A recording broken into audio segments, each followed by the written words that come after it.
All right, welcome to Witchpolice Radio. Once again, I'm here with someone who is new to the podcast and actually fairly new to me. I think when you first contacted me, I'm sure I'd seen the name somewhere. I'm not sure if it was on the Manitoba Music site or somewhere else, but I really didn't know what kind of music you played or what it was that you do as an artist. So I definitely have done kind of a deep dive into what I could find online and your new record and things like that leading up to this conversation. But I think the best way to start this off is if you want to introduce yourself and just give a bit of background about what it is you do as a musician.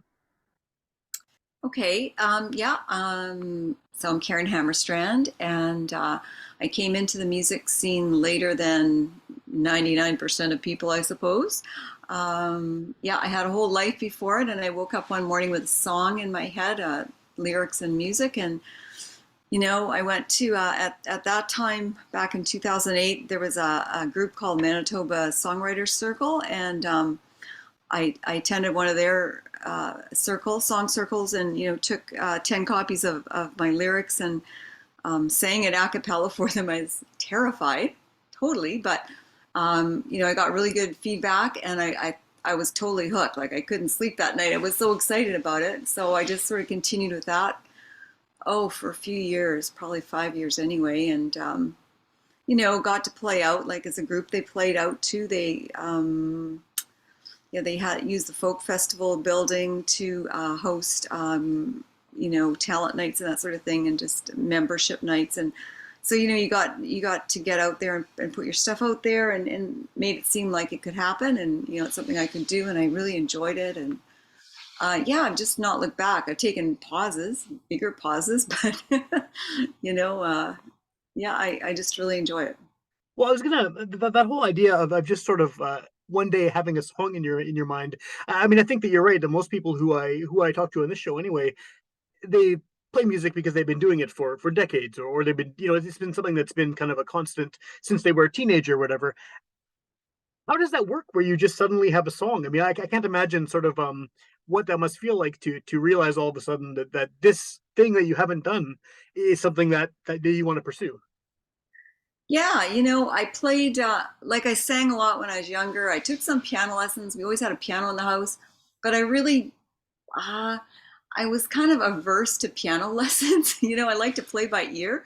So that really held me back. I just wanted to, fool around on the piano. And I never, I don't know, I might have got to grade two or something, but I never learned, the real solid basics of it. And so I never thought that it would be something I would pursue as a career, just because of that, even though there was always a real deep love of music, and it's always in my life. It's always been in my life. But, I guess that would be the aspect that held me back. So it was really quite something when I woke up with a melody, but I do write, like, I've always written poetry and things like that. And Okay.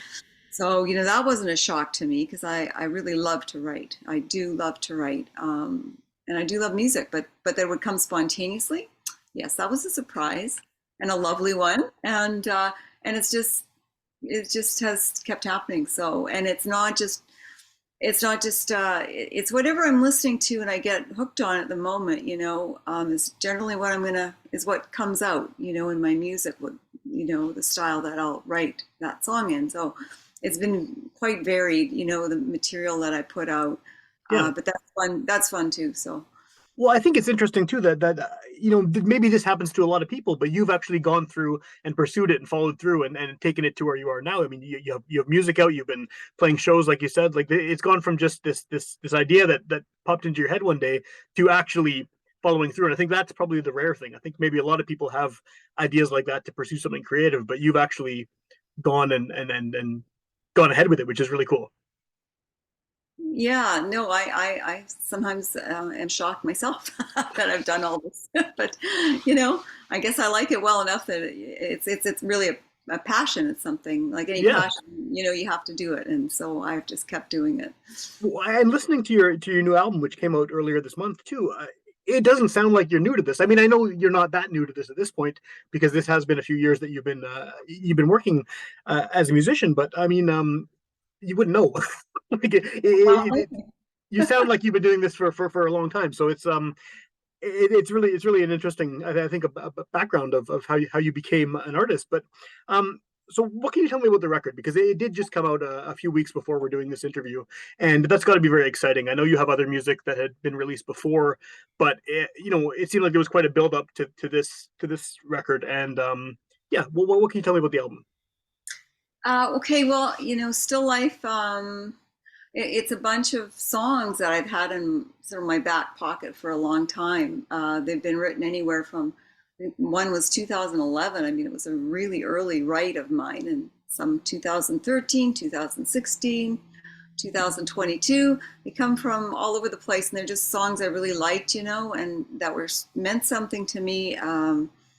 But life is, like I have a family, right? And, we have a summer cabin and stuff. So it's not like I'm not busy with other stuff sometimes. And so that's, I've let it get, whatever, let it get in the way, I suppose, of dealing with those songs as they came. And with the pandemic, I guess that lull, I thought, well, if I don't do it now, when will I do this? Like I want those songs out there. So I just picked my favorite songs, and they all seem to kind of hang together somehow. Like they all and maybe I write a lot about inner work, sort of meditative things and nature, and is certainly a theme I write about that's important to me, and mental wellness by taking care of yourself and just the world and others, just being kind to yourself, being kind to others, and Yeah, listening to yourself, and all those sorts of things. I think that enters a lot of my songs, so they kind of hung together with that kind of theme, and actually I thought, well, it's kind of apropos with all the mental and wellness that's certainly come out of this pandemic time that we were in. So yeah. um, Well, I think it seems like I've been talking to people twice a week on this show since the pandemic has been happening too, and just through that entire time, and it seems like people have gone one of two ways. They've either been completely closed off and can't write and can't create, and it's been this really hard time, and other people have been found it super super useful in turn. Not this is not a positive situation, but in terms of having some extra time to work out ideas, to record, to not perform the way they used to, but to find new ways to sort of be creative. And it sounds like you're sort of fall more into that category than the former. yeah, I did fall into that category. I use my time that way. I'm really good at doing things, with quiet time. I don't know. I think I specialize in that. I'm starting to think I specialize in that because, yeah, a lot of positive things, a lot of course, negative things came out way more, but a Yeah, lot of positive came out. There's some silver linings for sure, and so I'm real grateful for those things, and this is certainly one of them. yeah, yeah, for sure, for sure. And what you said a few minutes ago too about the songs hanging together, I think that's interesting too because I agree with you. After listening to the record, it does sound like it's not like a single concept, but it flows from song to song, and it has kind of a consistent mood to it, and that's kind of cool because stylistically, from song to song, there's a lot of things happening. I mean, there's some songs that I think would be considered straight ahead singer songwriter folk type songs, and then you have things that are very very jazz influenced, and you're shifting genres and styles, but it still has kind of this overarching mood to it. I'm not sure what that mood is exactly, but it has a feel that flows from one song to the next. Is that something that you did deliberately, or is that just sort of how these songs came out of you? Yeah, no, it's not deliberate for sure. And I've always, it's something I've always worried about. Even my first album was not maybe as diverse, but it's pretty diverse as well. And I really, at first, I was reticent to even put a record out because I thought, it's all so different. How can I make a record like this? And then some people who were saying you should really, record your music said, oh, no, no, it's going to come out fine. Your style is your style. And whatever that is, whether it's, the way that I'm fairly spare with my words. I'm quite spare with my words. I'm not wordy. My melodies often too. My songs aren't really long usually. Mhm. They're and sometimes they're even like standards. They almost come out as a standard, and people say, "Did you write that song?" It's like, "Yeah, I wrote that song." because they're I'm not bragging or anything, but they're a little bit timeless because they've just got that standard quality, and I don't know why I write like that, but that's how they seem to come out, and who knows, I guess, why why things happen the way they do. But like you say, they do seem to hang together, and people say that, so that's reassuring to me. Did you put a lot of thought into the way the album was sequenced? I mean, I listened to it start to finish. I realize we're in an era now where people don't necessarily do that. I mean, the way people consume music has changed so much, even in the past 5, 10 years, and it's not a given that someone's going to sit down and listen to a record from first track to the last track. Was that a consideration? Is it the order of the songs to make it flow like that, or was it just ended up working out? Yeah, I'm it's one of my weak areas. I always really struggle with song order, whether it's in an album like that or if it's a set that I'm doing or a show. Um, so that's how it seemed to come out to me, that flow would be good with, starting in an upbeat and ending in an upbeat, and Yeah, some different stuff in the middle, especially with the variety. I did, the CD release on the 8th, I did a different flow to the music, and it might have been a more logical flow actually, but that's okay. Um, it's an area I think you have to work with a long time. I'm guessing you have to sort of work with it a long time to get that feel for doing those sorts of, flow of music and storytelling, and an A side and a B side. I know theoretically, I've read about it, but it's like I have trouble. I have trouble deciding. So I hope it was a logical flow. You it know? feels like it is. I mean, you could have Yeah. said the complete opposite answer, and I would have believed you. So Okay.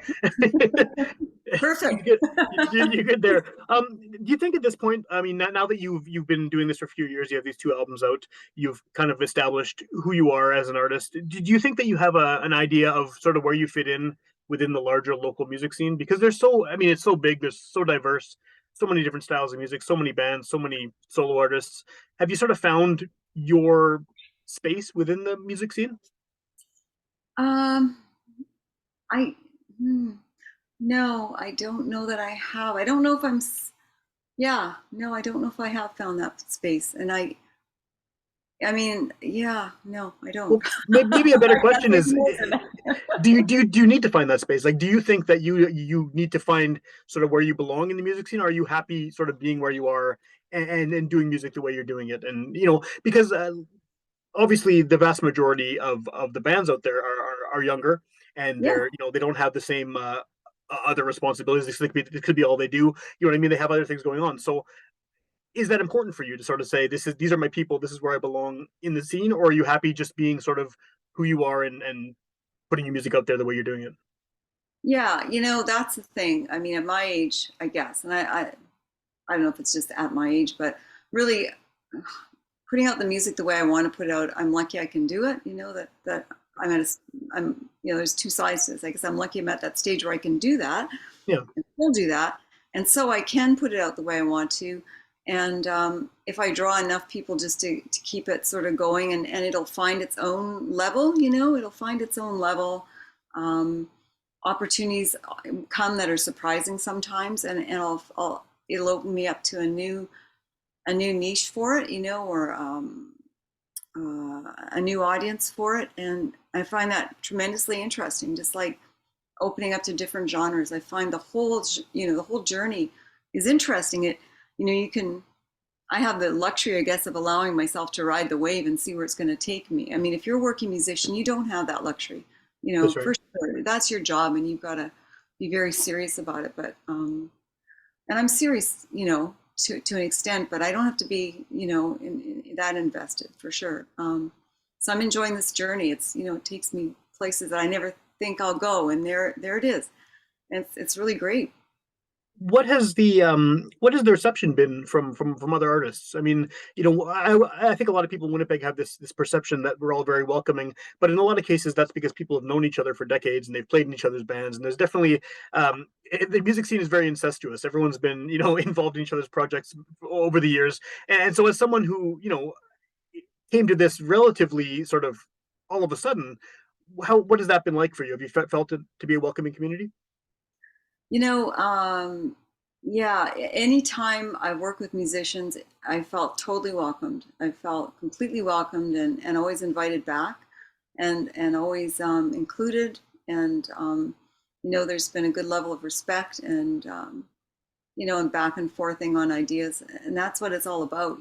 That's the fun part is, when I was recording in a paint box, I mean, that was tremendously satisfying.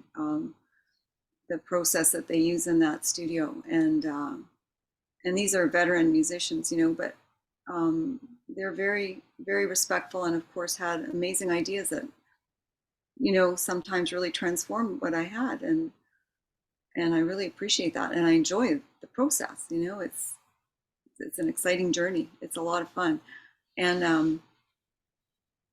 when I first started, I met through the song circle. I met a lot of other musicians, and really, I would say, as much as it was exciting to get my music out there, it was a whole lot of fun to be with these musicians who were very welcoming and supportive.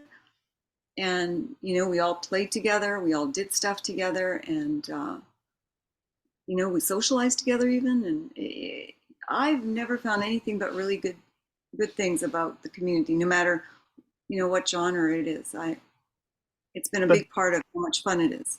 that's good. That's good to hear. I'm always glad to hear that because I haven't played music in a long time. I do this now, but I mean I first played in a band like in 1995 when I was in junior high, and so I mean like for me, everyone I know has been in bands over the years, and so my idea of the scene being welcoming is maybe a little different because it's just sort of the people I surround myself with. But whenever I hear something like that, it's always nice because I mean I think that there are a lot of creative people in the city and in the province, and it's cool that people are sort of open to whatever new things someone's trying, and it's always nice to hear that's actually true and not just my clouded perception of it. What is sort of your next steps with this? Because I mean, the album's out now. You had your release show. It's out in the world. People are gonna listen to it, hopefully give you feedback, and hopefully that feedback will be positive. But what's sort of the next steps now that you've done all this and released this? And do you have new songs you've already been working on, or are you gonna wait until you have new material? Are you planning a lot of shows, things like that?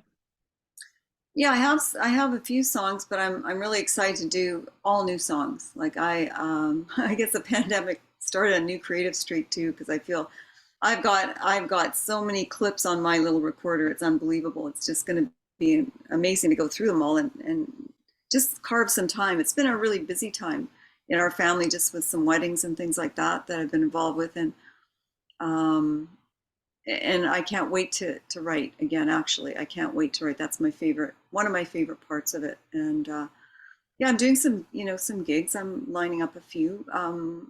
So yeah, it's exciting. It's I'm keeping the ball rolling. Cool.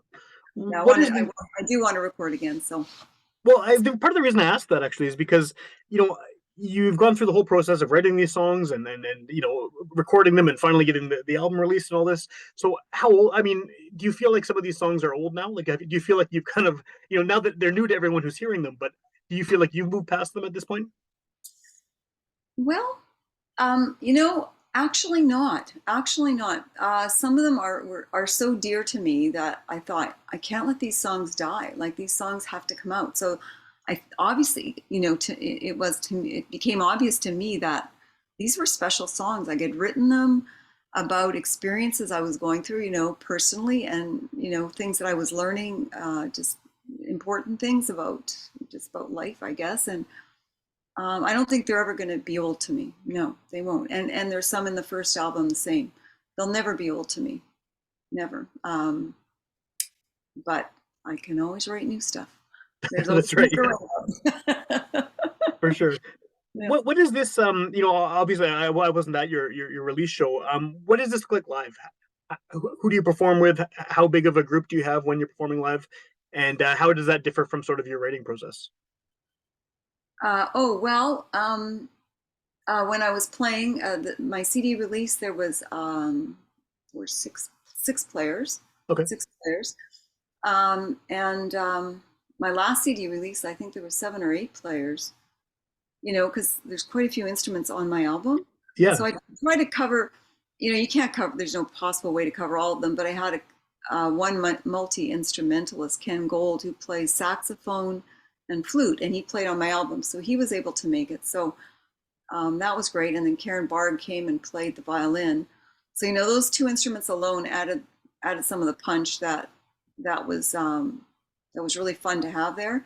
And the Yeah. other guys are just solid, amazing players, and they just filled out. They did the bass of the sound, and as I figured they could have done it themselves easily, but those other instruments added some real punch and flair to it, and that was a lot of fun. And so whenever I can do that, if I'm playing, but you don't do that in a small gig. That's like a show. If I'm doing a smaller gig, I used to play with a trio, like as a part of a trio. Okay. And in those days I'd play guitar and ukulele. I'd bring those along. I don't do so much anymore. I've got a shoulder problem. this getting old stuff. So I don't play as much live, but I have always an instrumentalist with me, either a keyboard or acoustic guitarist, and then just my voice often, Well, for just kind of things. I guess the reason I was asking that is because I'm assuming that when you write the songs, obviously it's a much more stripped down version of the song. You're writing it on your own and then bringing it to the other musicians. How different? How much do the songs change once you introduce all those other elements to them? And because I imagine it's the basics are there, the structure is there, the lyrics are there, the melodies, but you're adding something like a saxophone, for example, or a violin. Those are going to definitely kind of change the whole feel of the song. How much do you find these songs kind of morph once you've started adding some of those instruments in there? Oh, they're really full-bodied songs when you've added all the instruments. Yeah, like some songs had 3 or 4 instruments, and some had, probably 6 or 7 instruments. Like they were all overdubs this time. Last time, the first album, we did them all live on the floor, for 2 days. This time, because of restrictions and lockdowns, they were all single overdubs. So with 21 instruments, that was a bit of an undertaking, but and certainly quite an undertaking for the engineer, who was Rusty Robot, because he had to sift through all these wonderful overdubs, but he had to find the best ones, and then he and Lloyd had to figure out how they're best going to all fit together and make something cohesive. It was not, I can't imagine it was easy for them, but they did an amazing job. Really, it was an interesting project to do that way, Yeah. and it really came out better than I could have imagined. Well, the idea of piecing a record together that way is kind of an interesting way to look at it too, because it's kind of like the polar opposite, like you said, from how you did the first album. So that's must have been it must have been interesting to hear it kind of as it progressed. Once you were getting different mixes and things. Yeah, we did the bed tracks first, in 2 days with the 3 instruments, and then the rest were all overdubs. And so you kind of lose sight of how it's all going to sound, I want this on that, that song, and this on that song, and maybe, well, we'll try that since we have the saxophone here. Let's try it on that song too, So then you're throwing ideas in there, and you're just going to see, and it's easy to say at the time, but then poor Rusty, who had to sift through all this. Holy mackerel! He really had his hands full with the amount of material he had to go through, but he really did an amazing job, and he and Lloyd really did an amazing job putting things together. So Yeah. I guess that's what you get when you work with people like that too, right? Who have all that experience and all of that knowledge of and just musical ability themselves too. I mean, someone like Rusty seems like the perfect guy to do that, to put that together, because of all of his background and experience and playing multiple instruments himself. Yeah, and he said he enjoyed, the process, and Lloyd Peterson too is a, multi Yeah, instrumentalist, and a tremendously talented person, and he can just make stuff out of nothing, like one song, "Thoughts Your Way." So that started as a reggae song, and then we all went, or I went, do I really like this? This isn't really how. Okay, it was sort of an experiment, but I don't think I like that experiment anymore. Let's start again, So I said, okay, I'm thinking of this beat, I'm going whatever I did, and like how I wrote the song, and so Lloyd said, oh, like this, and I'm going, yeah, that's really close. So then, Rusty came in and did part, and they just built this song up, which had started its life like that, but more, well, it's a little more sassy and rocky now. In the final version, it started out kind of singer-songwriter, folky, and yeah. had morphed into a reggae, sort of had a reggae beat, and that was kind of this little sort of rock thing. So it was a really fun journey that you just didn't know what was going to come out of the studio from one day to the next, but it was always fun, and it always turned out well. If And people, everyone got sorry, I didn't and, no, interrupt. and everyone got their input, and that was really helpful to have that.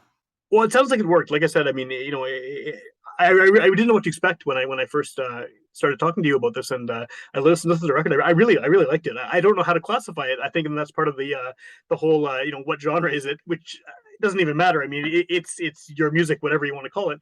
But yeah, it seems like it worked out. So regardless of how it was put together, the end product I think is pretty solid. If people are hearing about you for the first time on this show, what's the best way to, first of all, hear your music and then also find out what you're up to as far as potential future shows? Or, it's a podcast. Someone could hear it the day it comes out, or they could hear it 6 months from now or a year from now. So maybe by then you have new music out. Who knows? So, what's the best way to find you online and hear what you're up to? I have a website called KarenHammarstrand.com, and I'm going to list my upcoming gigs on that. And all my media stuff is on there. And any news that I have will be on there. I have a Facebook music page, but they blocked me because I put a song, an article about Harry Belafonte, and someone didn't like it. I can't even imagine why, but I can't. They'll unblock it at their own sweet time. So you can't see anything on my Facebook music page, but you can go to my website, and I'll keep that one updated. Cool. And then as far as hearing your music, I know you mentioned it was a CD release, so there's physical copies, I imagine. Yeah. I have physical copies for sure. I'm going to take them around to a couple of brick and mortar shops, and I'll also put that on my website so that people can. They could probably just get them for me too if they wanted to contact me. I'm happy to get them to them as well. Yeah, for sure. I'll have to talk to you about that after we finish recording. And then I imagine it's also on all of the various streaming platforms that people use to listen to music these days. Yes, it is. Yep. Yeah. Awesome. Yeah.